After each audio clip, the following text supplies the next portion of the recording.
Hello, everyone. I'm Abbeban Roselase, Director of the African Department of the IMF. And it is my great pleasure to welcome you to the 11th edition of the African Fiscal Forum, jointly organized with the European Commission's Directorate General for International Partnerships. The theme of this year's forum is Building a Resilient Africa. Since the onset of the COVID pandemic in early 2020, sub-Saharan African countries have been impacted by a brutal cocktail of exogenous shocks.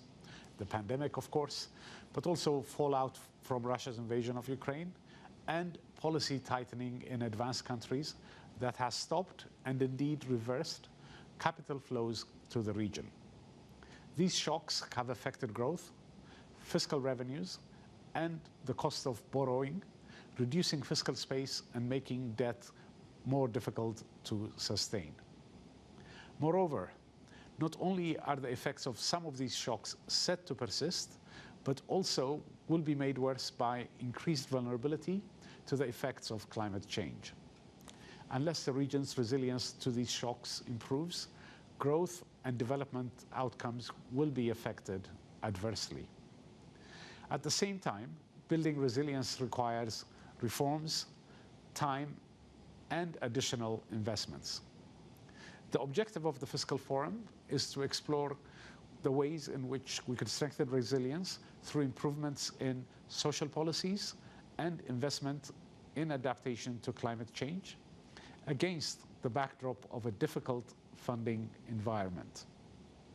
It will also discuss how fiscal policies can adapt and how we can mobilize more financing for resilience. Like previous editions, this year's forum is an opportunity for not only policymakers in the region, but also representatives of multilateral institutions and civil society to engage and share insights on how to address these challenges. I look forward to a lively discussion and would now like to pass the floor to Koen Doens of the European Commission. Thank you so much. Thank you very much, Abe, and good morning to all those of you in Washington D.C. and good afternoon for those in Brussels and in Africa. And it's a real pleasure for me to open as with the previous installments together with Abe the annual African Fiscal Forum, the 11th one already in a row. And as Abe said, I mean, over the past 3 years, we've seen how the world has been hit by a number of shocks. The pandemic, obviously, then Russia's war of aggression against Ukraine, and that in addition to basically the structural challenges and adjustments or trends we're already going through to adapt ourselves to a future where we need to combat climate change with digitalization and where we fundamentally have to fight increasing inequalities. So all of this, these short-term shocks and these long-term trends are really testing, I think, the fabric and the resilience of our societies.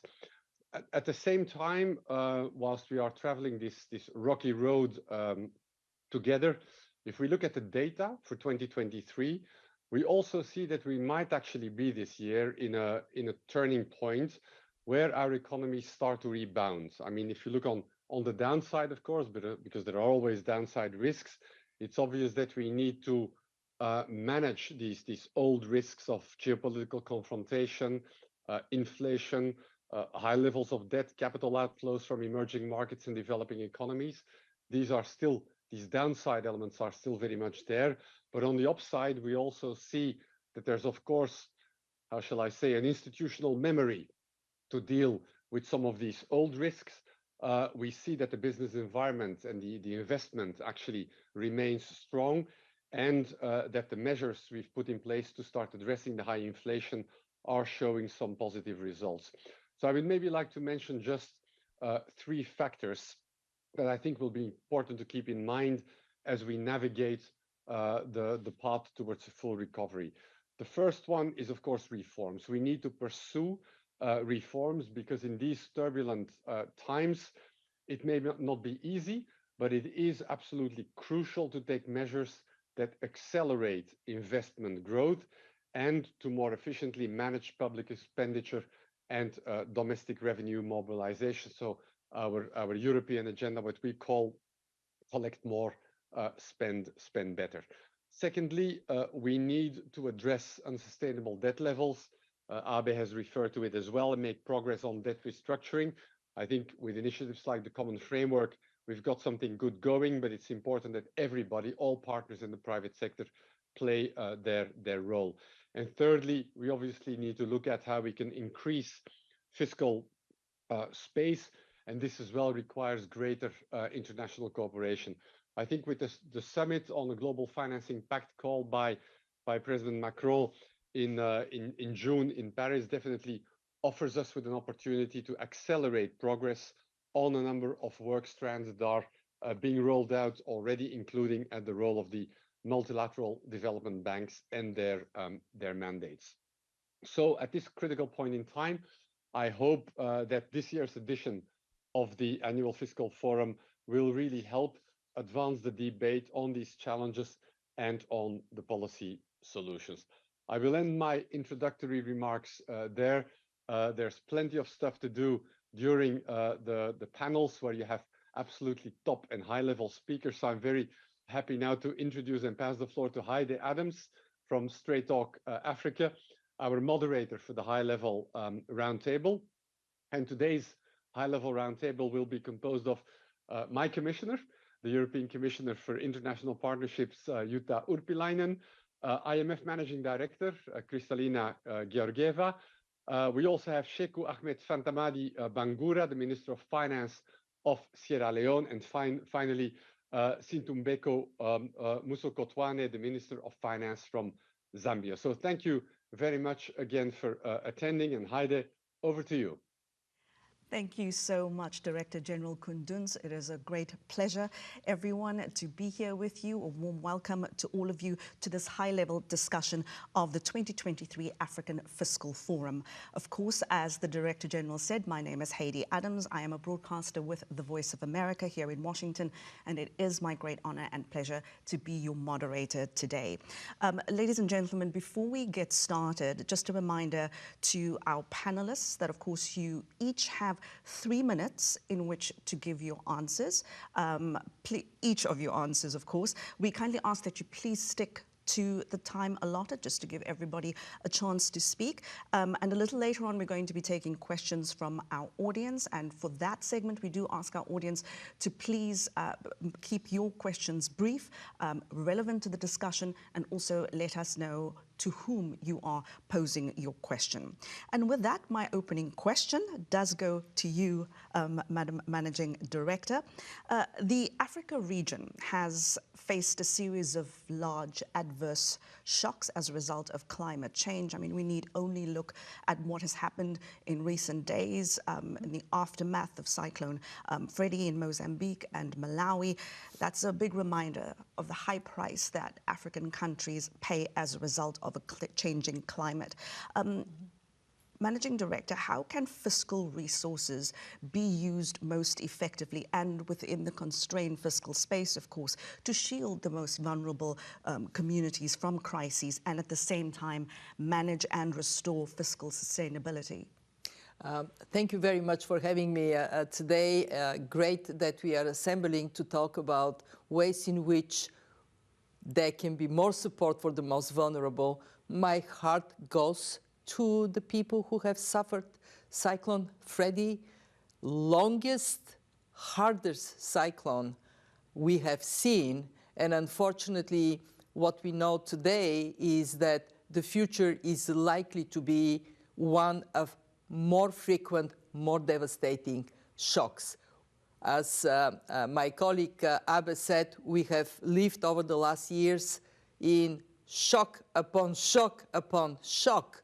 And when we look at the consequences, of course, they are most significant for the most vulnerable countries and the most vulnerable people.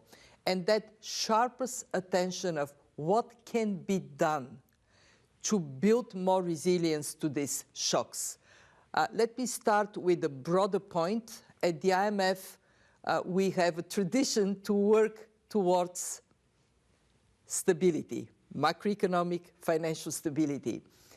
And our understanding over the last years has led to expanding our thinking about this concept of resilience, that it cannot be only narrowly focused on the economy and segments of the economy like the banking sector.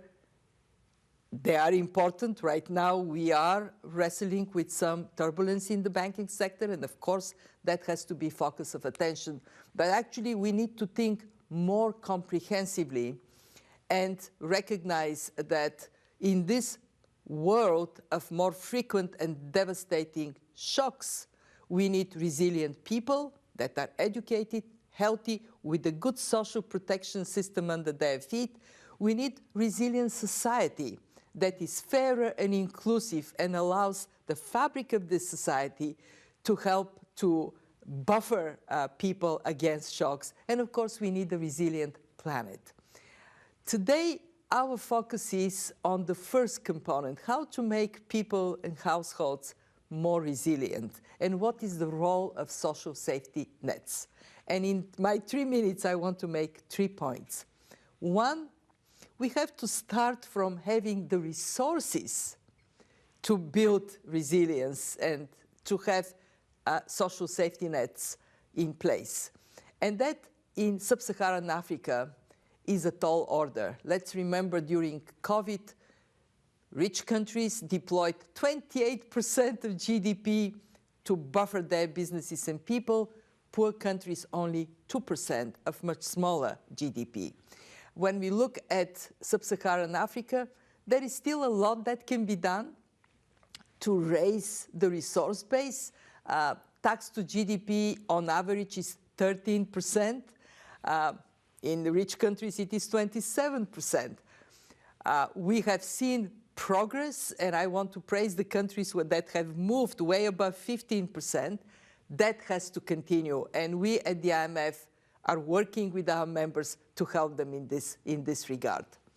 Two, how we use this money in social spending. More broadly, we recognize that social spending is still, even within this small tax revenue base, is still a very small percentage. And within it, social safety nets are only 3.3% of GDP versus 3 times more in the rest of the world. So there has to be a recognition that social spending matters and social safety nets matter a lot. And then comes the third aspect, which is how do we target the most vulnerable? How we make best use of this money? And there we have learned very valuable lessons over the last years, especially during COVID. First, be prepared. We don't know what is the next shock to hit, but there will be one. And being prepared means identify who are the vulnerable people, the vulnerable households.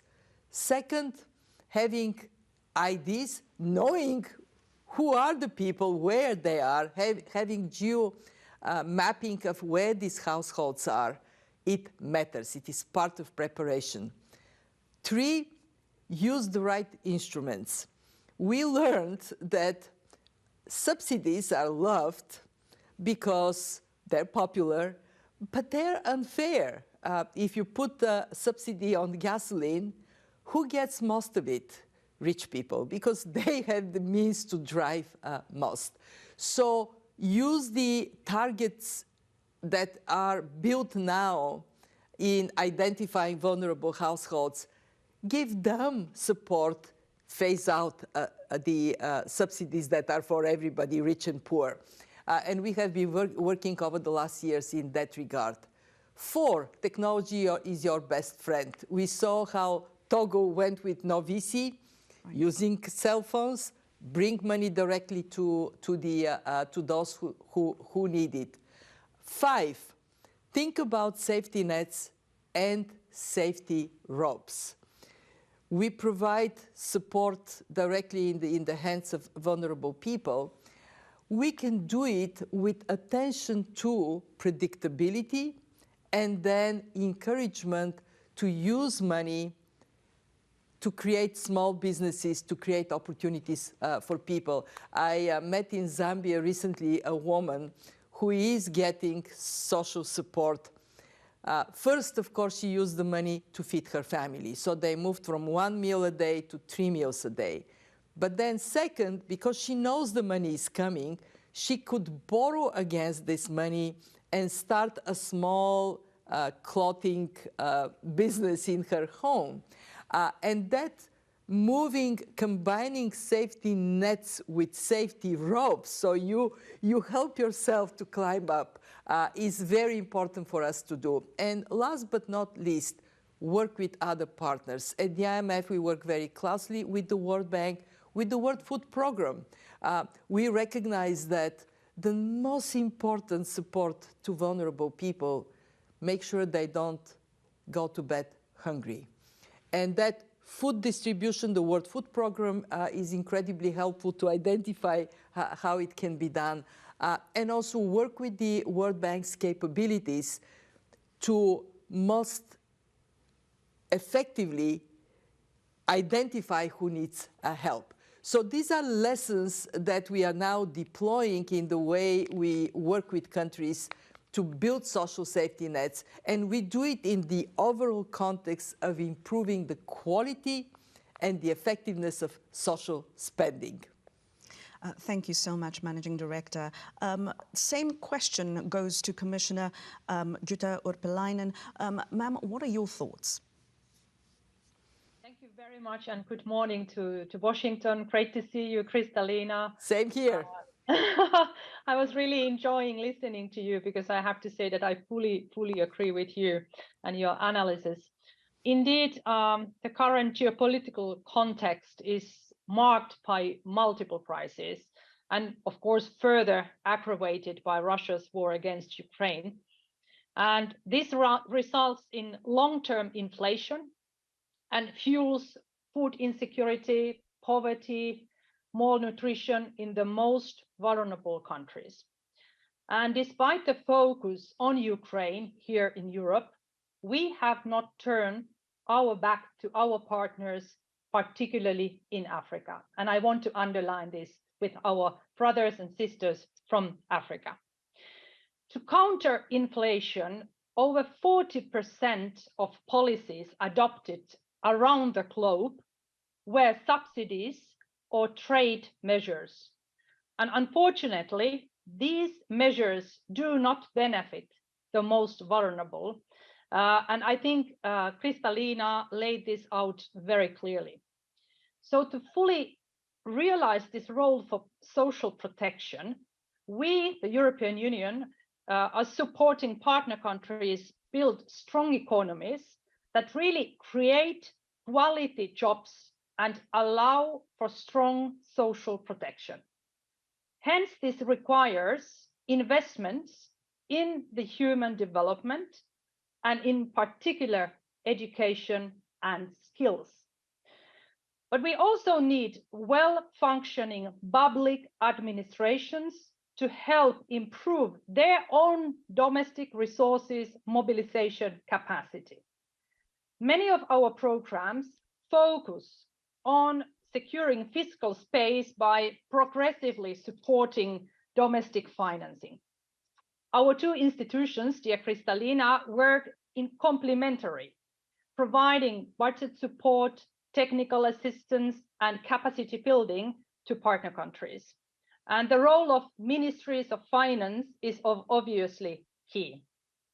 So we need to move away from these measures and towards more long-term solutions, and one of the most effective being social protection systems. If I look at the EU funding, you know that we are one of the biggest donors in the world. 20% of our external funding is committed to be allocated human development and social inclusion. And this includes education, which is my personal priority, and also social protection. During the pandemic, I think there are many lessons which can be learned from the pandemic, but one thing which was able to be seen was that countries that had strong social protection systems were able to respond quicker, more effectively, and more inclusively with benefits to the most vulnerable populations. So when well-designed social protection can help reduce inequality and address both individual and collective risks, it also acts as a counter-cyclical force in the economy and lays the foundation for a healthy workforce in the future. So to build resilience, I think we need to design and implement social protection with shock responsiveness in mind. And this means three things: anchoring it in national legislation with well-coordinated governance and financing, including contingency funding. This is the first thing. The second thing is making social protection programs fully inclusive. And I think this was something what Kristalina was also highlighting. And prioritizing, the third point is that we have to prioritize investments in social protection even within constrained fiscal space. And I would like to say that to be able to spend and spend better in social sectors, we need to reinforce domestic revenue mobilization, hence collect more and collect also fairly. So collect more and spend better is key. And I want to highlight that this is one of my key messages today, that we have to collect more, but at the same time, we also have to spend better. Commissioner, thank you very much. So from Washington and Brussels, we go now to Lusaka, Zambia, and turn the same question to Minister Situmbeko Mosoko-Twane.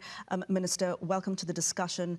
How do you think fiscal resources can be used most effectively to shield the most vulnerable communities from crises, while at the same time maintaining or restoring fiscal responsibility? Thank you very much. Being resilient means you should be able to keep marching forward in spite of the challenges that you are facing. The speakers have spoken about a number of challenges that are facing African countries. I want to emphasize on one, because the rest I think are common everywhere. The one I want to emphasize on is the issue of debt and sustainability. So, as we deal with the issue of resilience, our government recognized very quickly that our country was facing a debt crisis that just made everything worse. So we embraced the solution that was put on the table by the multilateral institutions of the world, that is the rich countries and the multilateral institutions. We embraced that solution of common framework. And we did everything that we agreed with them that we need to do as Zambia, because debt restructuring was going to enhance our resilience. So we've done everything on our side. What is still failing us is this multilateral initiative to help us to get out of the debt crisis and therefore help to improve resilience. So we are waiting for the other side of the deal to be put on the table, as we have done. Of course, I want to thank the IMF and the World Bank for supporting us in this process. And indeed, the EU has also contributed to that. But the ultimate solution is required to help us to build this resilience we are looking for, number one. Number two, I think we recognize, certainly in Zambia, that the crisis that we are going through, yes, it is a crisis. Yes, there are new elements about it. But the elephant in the room is that we've remained relatively poor for many years. And that poverty has existed without some of the challenges that we are talking about today. And we know that he or she who is poor has less resilience. He or she who has more money, they have more options to deal with crises as they face them. So therefore, we accept the fact that we have to deal with the factors that have continued to keep us in poverty for many years. In dealing with that, we are certainly taking a number of measures to increase attractiveness of here as an investment destination. Because investment leads to make growth. Growth means more money. More money means those who are facing challenges have more options to deal with their challenges. So we have taken a number of initiatives to make Zambia more attractive. And we particularly focus on the fact that there's a new world economy that is coming based on trying to get rid of the climate, be able to manage the climate crisis. And we have the resources towards those. We have the resources of minerals, which everybody needs for the new world, basically copper and cobalt, nickel. Those are all required in the new economy. We also have large tracts of land, which is available for investment into agriculture. We have enough space also to attract large-scale agriculture investments, which we are working very hard to attract. So we take the crisis as an opportunity to make more money out of it. And therefore, with more money, we should be able to be more resilient. Third point, the issue of subsidies. We have definitely looked very carefully at ourselves to say, when we have less money and more challenges, what should we do with every dollar that we have? And certainly, we are one of those who have had to restructure our budget to reduce on subsidies. To be more clear, we remove the subsidies on petroleum products. We'll talk about this later on. And the good thing that the money that was saved was put into areas that the ordinary person appreciates as something that is useful. So we've put more money into children, we've put more money into classrooms, we've put more money into hiring teachers, we've put more money into health staff, we've put more money into social safety networks. This has been possible because we had to remove subsidies which were benefiting those who are relatively better off and take it to those that we think are the weakest in society. But on top of that, I also want to say that indeed, when they remove subsidies on the fuel, it is painful, especially for those who are just on the margins of and being out of poverty. So we have to be mindful of those as well. So to answer that, we've had to do restructuring of how we procure fuel, for example, so that we do it as efficiently and cost effectively as possible to minimize those of our colleagues who are going to lose, minimize the pain on those of our colleagues who are going to have to pay the full price of petroleum. What did this mean? It meant closing an efficient refinery that was producing expensive fuel but protected by tariffs. It meant converting a pipeline that used to carry crude previously from the seaports inland into Zambia to refinery, to convert that into a pipeline that now carries fuel that has been obtained cheaper because it comes from large refineries. And this way, we'll be able also to cushion those who are on the margin of getting poor and have to pay more because of fuel. Last point, yes, I agree. We have to be more efficient in terms of how we collect taxes, and we are taking advantage of technology to deal with those issues. Let me stop here for now. Thank you very much indeed, Minister Musa Kotwani, and we will touch on the issue again of subsidies. I want to go to the Sierra Leonean capital of Freetown and put the same question to you, Minister Sheku Ahmad Fantamadi Bangura. Thank you so much for being with us. Share with us your views on this very same question. Thank you very much. So we in Sierra Leone, we have come to appreciate that what we face is a permanent shock. So this confluence of shock, we cannot predict how soon they will fold up, but also their scale and the impact that they will have. And what we have been observing of late is that even our growth projections in the last couple of years, all the assumptions that we have put forth, those assumptions on growth have not been tenable.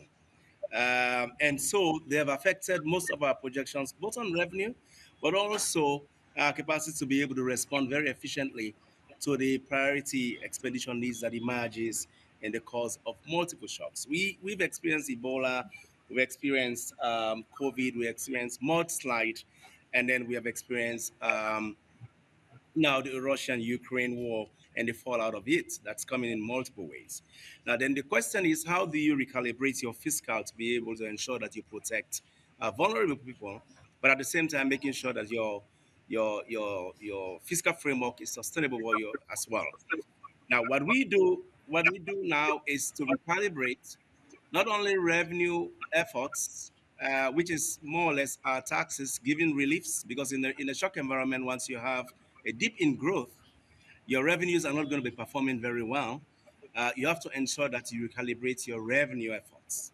And in a shock environment, what happens is you have to ensure that businesses are able to businesses of goods and services, so that at least you're in the shock and you're able to show up the economy. But also at the same time, so goods and services are available, prices don't tend to dip in too much. So what we have been trying to do of late is in shock environments, save lives and protect the livelihood of poor people. In COVID, what we did, for example, we look at most of the revenue under pressure to protect for the vulnerable. We made sure that the discretionary spending on goods and services, we had to ensure that we protect that for the poor people and ensure that essential commodities are available. Subsidies are provided, but in a very differentiated way, wherein we ensure that fuel is available, but we subsidize for the nuisance factor. So for those who need to have access to providing transportation, access to transport, to be able to move to go and heck out a living, those we subsidize. But on the commercial side, where it has to be for mining operations or for example, we let them to pay the full pass-through. In that way, we are protecting the revenue that are to be collected from excises, for example. But other discretionary spending that we do is generally across the government will squeeze on some goods and services, but protect subsidies that are going to vulnerable people in the form of ensuring that our farmers do have access to inputs to be able to provide, do their regular farming. And then at the same time, you ensure that in the area of salaries, and at the same time, debt service are honored. And the only way you do this is by introducing efficiency measures. Taxes will hardly be increased under those circumstances, but efficiency measures in raising taxes are things that we put effort at. So, for example, you try as best as possible to make sure that if it is excise taxes, you introduce technology to make sure that you know exactly the volume of accessible goods that are coming into the country or produced in the country, and be able to ensure that with the production number you can collect, not raising the taxes, you can collect appropriate excise resources. It's the same thing that we do on other taxes.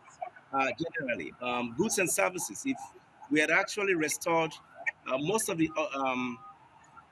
exemptions that were given to be able to ensure that you're able to claw up some of the resources to support the vulnerable people, you are going to choose efficiency measures in mobilizing revenues. So that's the kind of effort we try to do. So balance out paying debt, but at the same paying your debt service, but at the same time maintaining your non-discretionary responsibility for paying wages, whilst you try to make sure that in the goods and services area where you have a room to play, you prioritize the poor people by making sure that whether it is farmers, is women who need to have access to I'll call it microcredits, who need to have access to maybe people who are, like in the COVID period, people who are mostly affected, whether in the tourism industry, in the airline industries, because of closures, we targeted them by using some of these smart measures in mobilizing revenues. So that's fine balance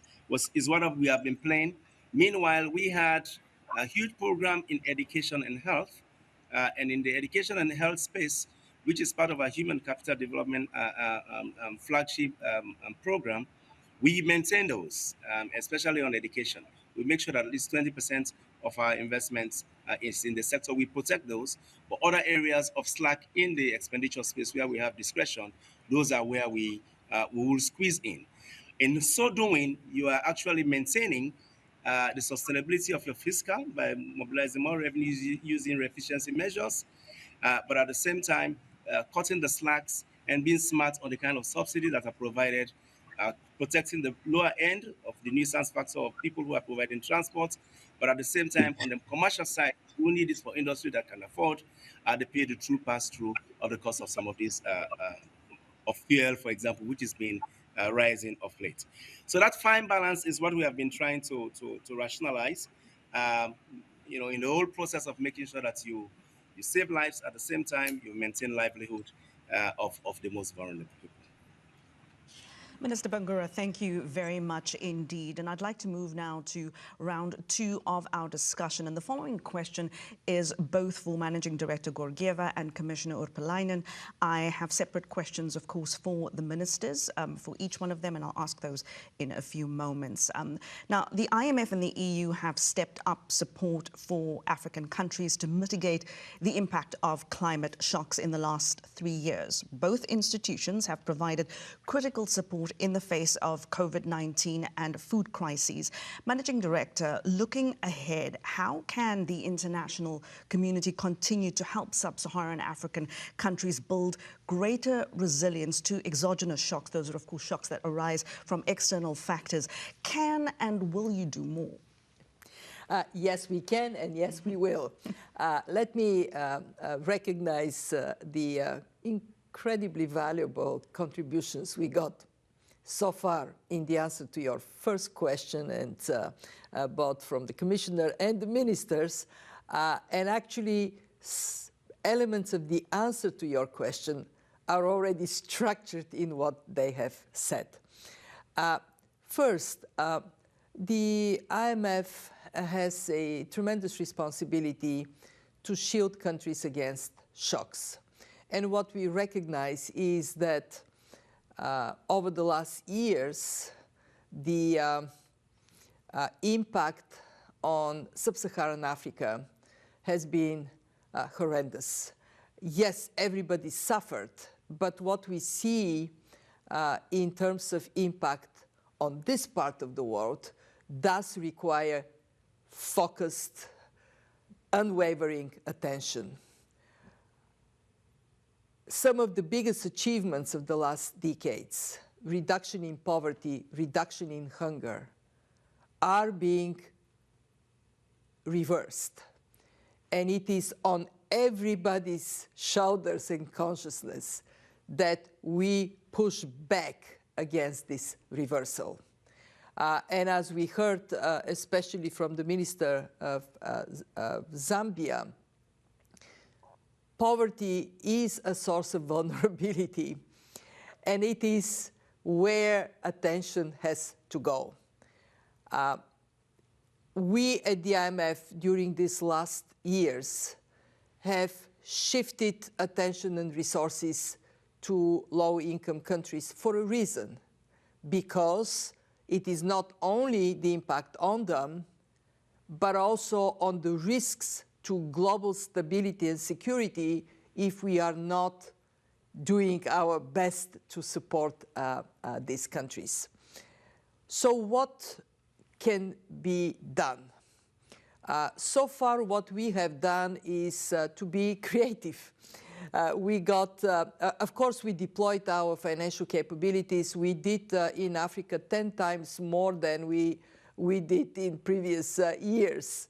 The total financial support in lending and in special drawing rights goes in close to the order of 70 billion when we put everything together, what we have done and what we have in place. We use this engagement, financial engagement, to also drum up support from others and, as the Commissioner said, work with collectively so we punch in a more effective way because of that coordination. There are 3 areas that we are concentrating on as we look into the future. Number 1, dealing with the issue of debt. With interest rates going up, with currencies depreciating vis-a-vis the dollar, especially dollar-denominated debt becomes really a heavy burden on the shoulders of countries. We know that about half of the sub-Saharan African countries are at that distress or near that distress. And therefore, addressing this issue of debt becomes a priority to create fiscal space for other activities, growth-enhancing and social protection activities. I heard loud and clear the message from the minister from Zambia. Zambia has done everything that has been expected from it. And now the ball is truly in the court of the creditors. Both the World Bank and the IMF, we have been supporting strongly Zambia's participation in the common framework. I remain optimistic. Minister, I remain positive. I think that there is a movement towards the Memorandum of Understanding that is a necessity. And we continue to stress why this is in the interest of Zambia, but also in the interest of the creditors. Please let Zambia grow so it can pay back the remaining, the restructured debt. We have taken a very important step in February. We created Global Sovereign Debt Roundtable to bring together public sector creditors, private sector creditors, and debtor countries. That has been missing because over the last years, the nature of debt has changed with many more creditors coming into play. And they're not in the same room. There is no space where we can have a meaningful discussion on the issues that have to be solved. So no other country goes through that long, protracted process that Zambia has been going through. In other words, we are not substituting the common framework. It is the case-by-case resolution mechanism, but we are helping to come to a more efficient, more effective process of debt resolution because it is a priority and it will remain a priority for years to come. 2, as I said, we have been creative. Last year, with the support of our membership, we allocated $650 billion special drawing rights. And that was a lifeline to many African countries. But we recognize that the way we allocate SDRs is inherently unfair because the biggest chunk goes to countries with strong reserve positions. They don't need it. For them, the SDRs turn into a dormant asset. They're at the bottom of their reserves. So we created space for countries in strong position to lend some of their SDRs to us so we can then lend it to countries in need on highly concessional long-term conditions. In other words, we had a sleeping beauty in need of a kiss to wake up. And the KISS is the Resilience and Sustainability Trust. We now have $40 billion that, of course, we prioritize vulnerable countries, especially vulnerable to climate shocks, so they can benefit from it. From Africa, Rwanda is the first country that crossed the finish line. And we are encouraging our members in strong position to do even more than they initially promised. I want to praise France. They committed 20% of their SDRs. They now increased the commitment to 30% because now we know that this works. Doing more in financial terms for our membership is really a top priority. And that takes me to the third issue. Our main instruments to help countries in sub-Saharan Africa is the Poverty Reduction and Growth Trust.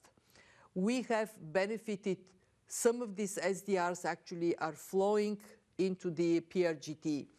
But for us to be successful, we need to expand the subsidy element. Why?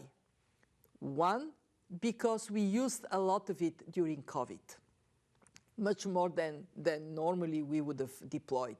So the subsidy account has been depleted. Two, higher interest rates means that buying down to zero the interest on these loans is now more expensive.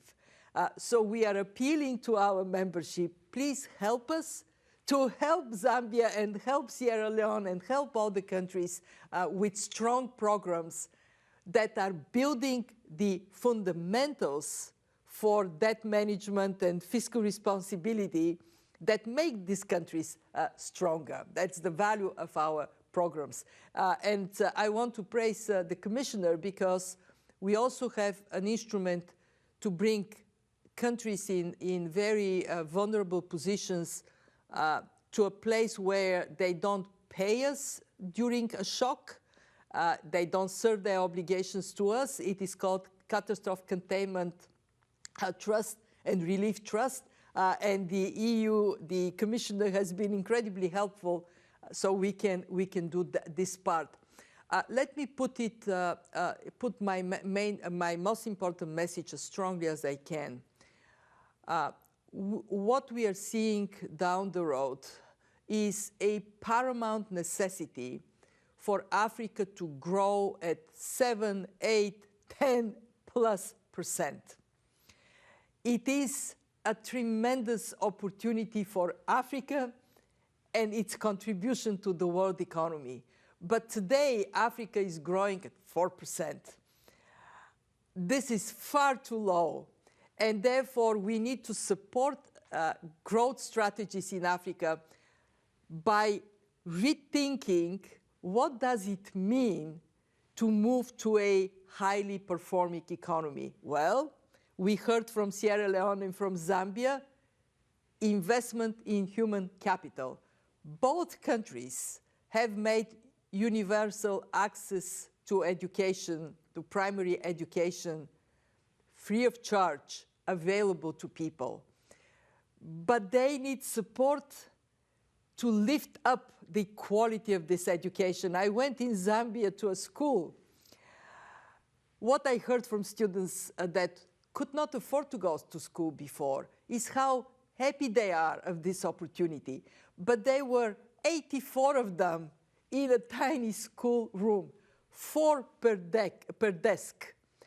So aligning our support, and I'm so thrilled the Commissioner said for the EU education is priority, aligning our support with the growth strategy that is investing in human capital, and then supporting countries to have the policies that clean the space for private investment, domestic and foreign, so they can be a growth engine for their own people and for the rest of the world. I believe in the strength of Africa. We have seen the resilience in Africa during these last years, but it's not going to fall from the sky. It does require this partnership of the African countries themselves and the institutions that are set to be a force for good, as the IMF was in 1945. Ma'am, I must say I'm enjoying your turns of phrase, sleeping beauties in need of a kiss, indeed. Thank you so much.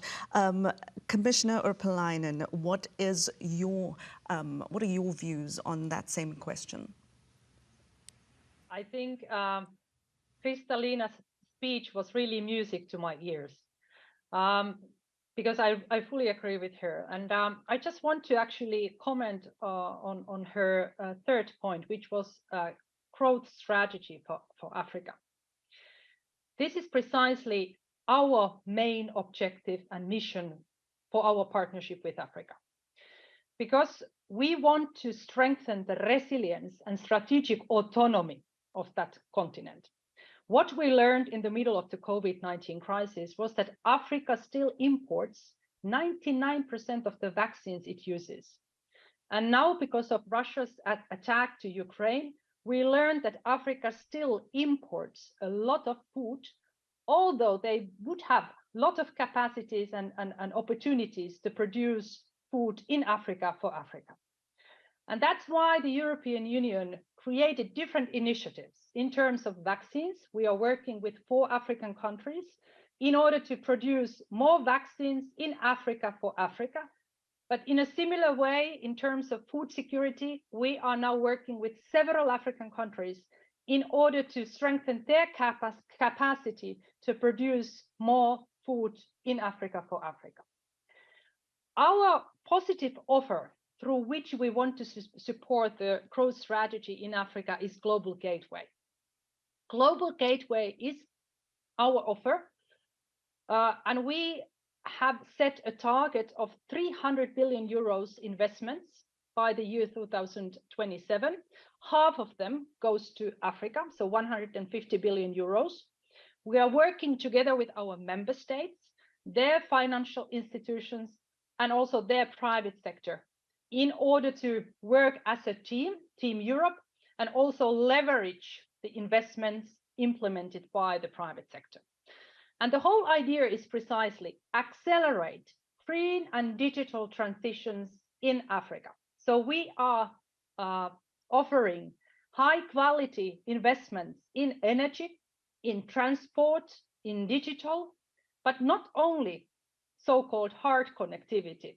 In addition to that, we are also investing in education, health, and research.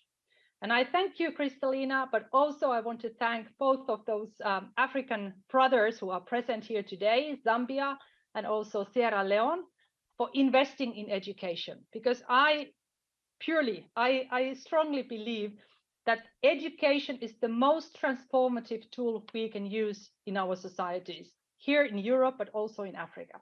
And that's why we need to invest in education. I give you one example what we are doing in Africa. We just launched a new teacher training initiative for sub-Saharan Africa in January in South Africa.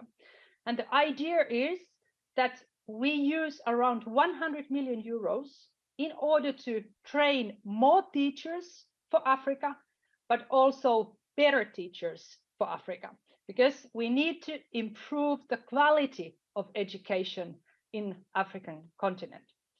So Global Gateway is a strategy, and it's not only about, investments. It's this kind of a new way of thinking where we are also looking at the whole ecosystem of Africa, where we are focusing on the capacity building, we are focusing on the regulatory environment, we are focusing on the institutions, we are focusing on the skills, and then of course we are focusing on the concrete projects and technology and the infrastructure. And I personally think that with this offer, we are able to support Africa's growth strategy in order to be more resilient and strategic autonomy, and also be more resilient in the future. Commissioner, thank you very much. Minister Musokotwane, sub-Saharan African countries, of course, have large developmental needs, but very constrained fiscal resources. Of course, as you can attest, managing these competing spending pressures is a real challenge. Minister, in your country of Zambia, you made the choice to remove fuel subsidies. We spoke about this a little earlier. Now, I can't imagine that was a very popular move amongst the citizens of your country. But what drove you to make that decision? And have you prioritized other social protections instead to ensure that vulnerable communities still get some form of support? And also, sir, can you tell us how you have addressed and managed the political, economic ramifications of these decisions? Thank you very much. Perhaps let me start with the last part of your question. Yes, fuel subsidies were very popular, and who doesn't want to have cheaper things? Or everyone wants to have cheaper things. But in the process of removing those, obviously, there's been a lot of hot debate about it, whether it was the correct thing to do. But it really depends on who you are, because if you're a child that has never been to school because your parents could not afford, then there's no brainer between choosing to take that child into school and maintaining the subsidy on fuel. So the way we won, because I think it has now finally been accepted, the way the debate was won was to not only promise and say we are going to spend money on education, hiring teachers, more health facilities, but you also had to be seen to be doing what you've promised to do. So in our case, when we promised free education, there were some people who were doubting it, but it happened. When we promised building more classrooms, there are some people who doubt it, but it is happening. When we say to hire more facilities, more health service workers, it has happened. When we said people have been working for years and years and waiting for their pension benefits, when we said we're going to pay them because money has been removed from fuel support price to pay you, it happened. So obviously with that, the benefits were visible to many people in society, that in fact, yes, we have lost there, but the more deserving cases, we can see them benefiting. So I think this is how we managed to convince everybody that we are taking the correct things. Now, let me just say one thing, which is that the MD is correct. Growing at 4%, an economy like Zambia, and the population percent is close to 3%, you are not really punching a hole in poverty in a serious way. Far from it. So we need to do more. And I think that the argument that I would put on the table is that the issue of support to African countries is nothing that is new. It has always been there since a long time. But I think what we need to do now is to bring in the private sector. I don't think we've done enough in the past to bring in the private sector. Both the government and the cooperating partners, we tended to work to save ourselves as public servants. But when you see the experience of countries in Asia, it's clear that those people who prioritize, apart from the social safety nets, but also to support the private sector to grow, those are the ones that have done wonders in terms of fighting poverty. So I would say that whether it is the European Union, whether it is the World Bank, IMF is a little bit out of this, but also it is a role in that. Let's reconfigure our interventions in such a way that the private sector is enticed to come into Africa. that princess that is waiting to be kissed also finds itself in the private sector. As soon as we demonstrate that there's money to be made in Africa, poverty is going to be fought much faster than what we, the public sector, have been doing in the last 40, 50 years since independence. Minister Musokotwane, thank you. Those are fascinating insights. Minister Bangura in Sierra Leone, given your experience leading your country's response to COVID-19, the pandemic we will probably never forget, what should government's reform priorities be to strengthen social protection? And also, how important are programs like free education or health services to support communities, especially those with a large informal sector?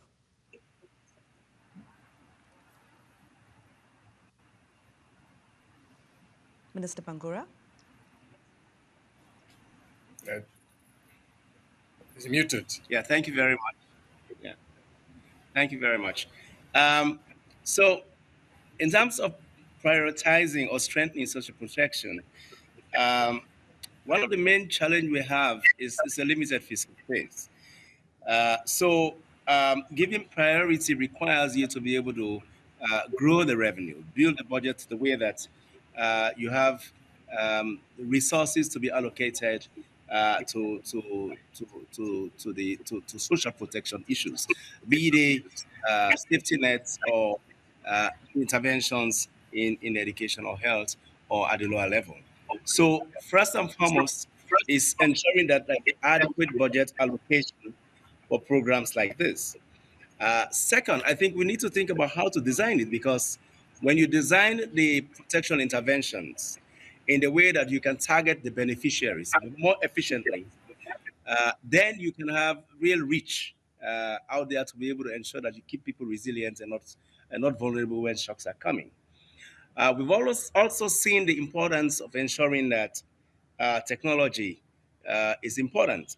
Technology in identifying the persons themselves that require this support to reach them, but also ensure that you reduce some of the leakages that are largely associated with interventions of this nature in an informal setting. We have utilized education and health because human capital is a flagship of the government. So we have focused and prioritized education, education at the base. So you're talking about pre-primary, you're talking about primary and basic secondary education. This is the base of the pyramid in the population. Now, and the impact we've been getting by investing 22% of the budget to this sector is that we've been seeing huge levels of enrollment. We've been seeing across the board, but also in transitioning from one level to another, even up to the point that we are beginning to have huge uptake across the value chain up to the tertiary sector and even into other TVET institutions.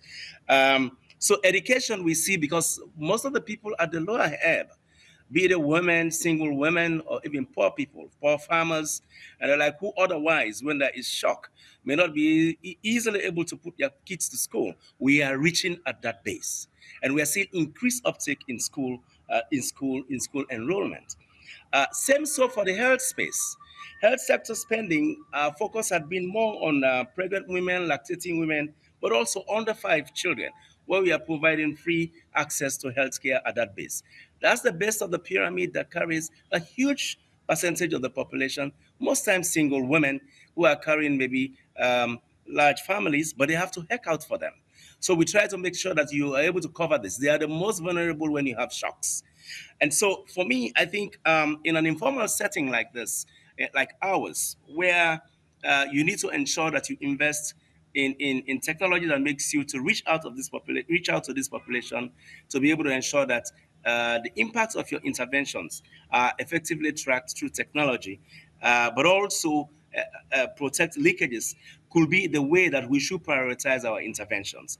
But this all has to be done within a very fine balancing act, like I said.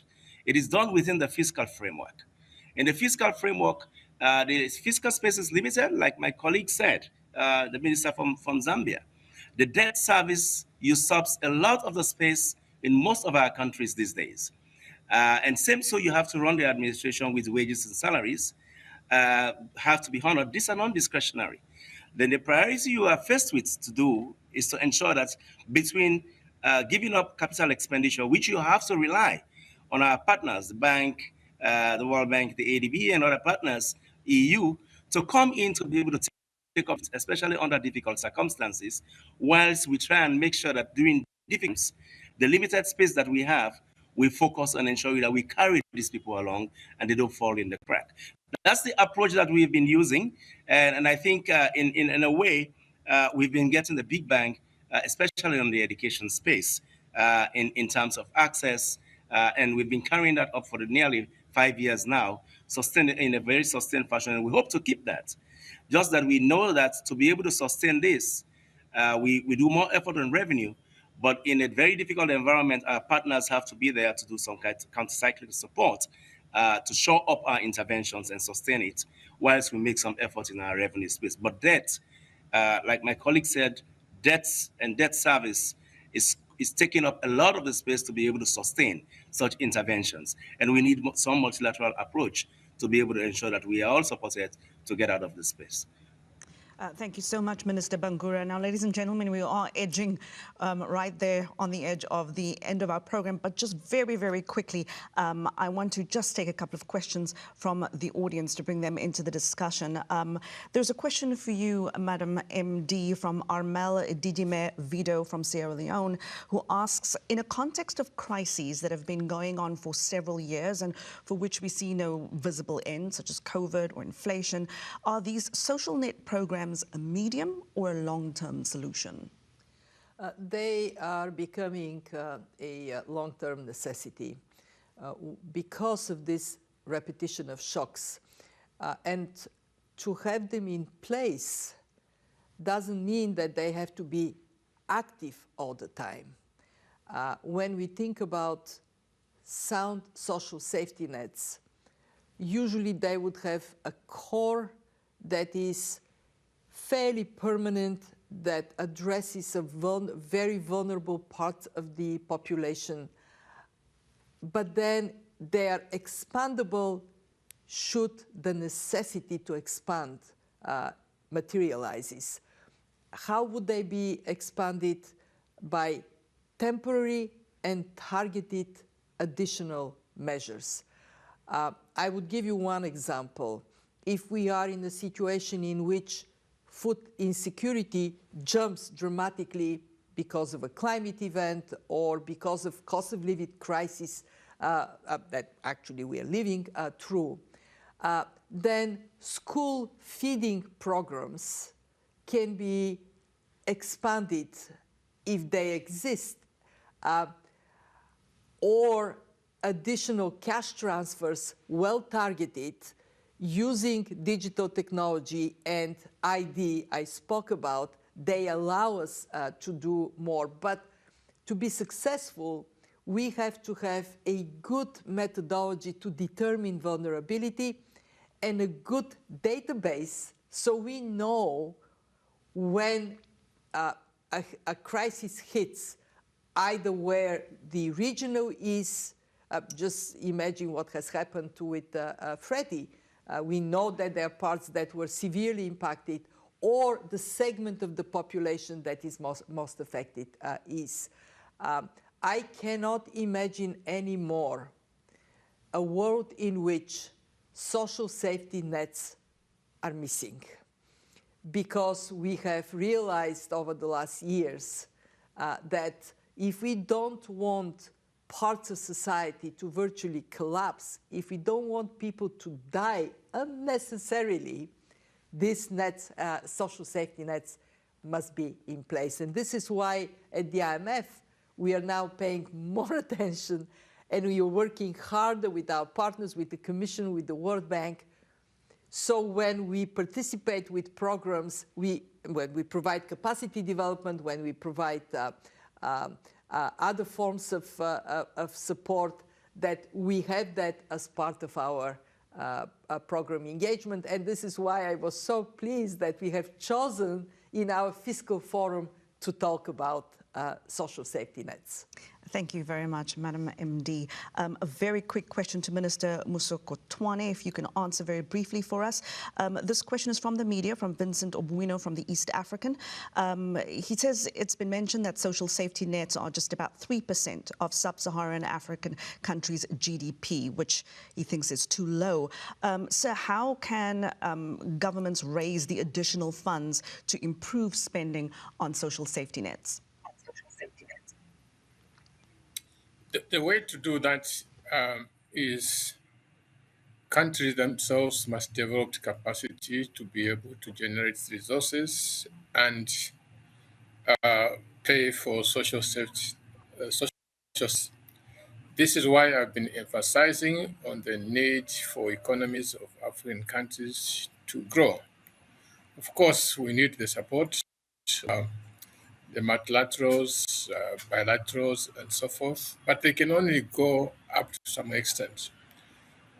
We need to reduce the number of vulnerable people at the first step, because how can you have 20, 30, 40% of the population to be vulnerable? That is unusual. The vulnerable people requiring social safety nets must be low, as we see in other countries. So we should all aspire in Africa to be like Vietnam. We should aspire to be like Mauritius. We should aspire to be Malaysia, because this is how, through themselves growing their economies, this is how they've managed to keep the number of poor people to be low, because the economy was generating resources. That is the ultimate answer. Thank you very much, Minister. I'm going to just give each of our panelists a minute.